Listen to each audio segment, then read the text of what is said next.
So it's not about overthinking it. It's not about analyzing it. It's not about, at this point, it's not about critical thinking. It's about letting go and allowing that information to flow through us as the conduit.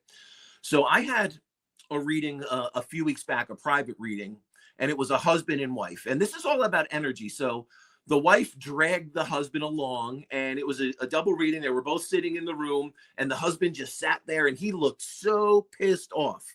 And all I could think is, oh man, what is this? Is like, this guy obviously thinks this is very skeptical.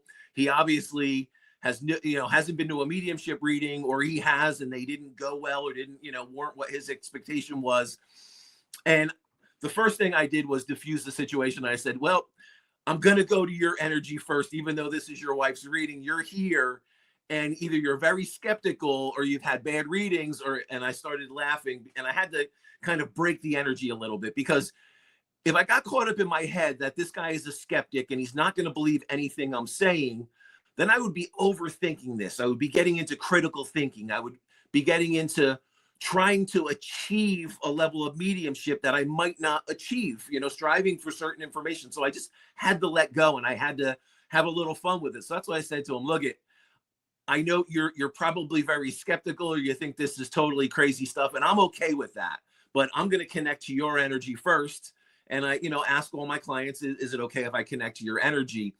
And I trust spirit, and I'm going to let spirit bring the information through that they need to bring through. And I'm not going to strive to try to hit any goal or milestone in this reading. I'm just going to be a conduit. I'm not going to worry and concern myself. And that was part of it, is letting go and trusting. And the funny thing is, first person that came through was his grandmother, with a name, the date she passed, talking about their Catholic upbringing. And we'll develop signs and symbols with our guides, with our loved ones. We'll develop a language of energy. And my language, knowing that I'm going to be with a very either conflicted or devout Catholic upbringing or religious connection that could have a lot of skepticism with it, that loved one will usually hand me her rosary beads.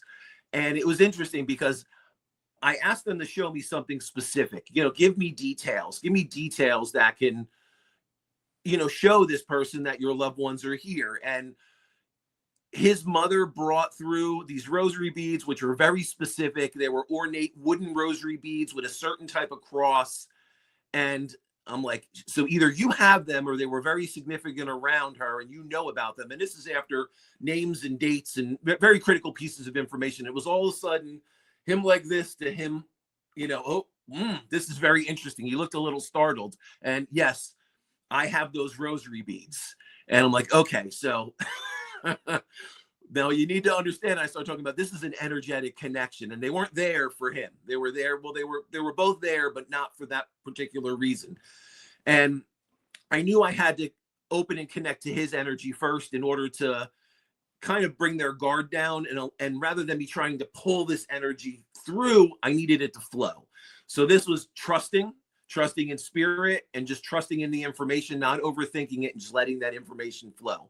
So then gave him some critical pieces of information, talked a little bit about what he was navigating in his life, things that his loved ones wanted to talk about.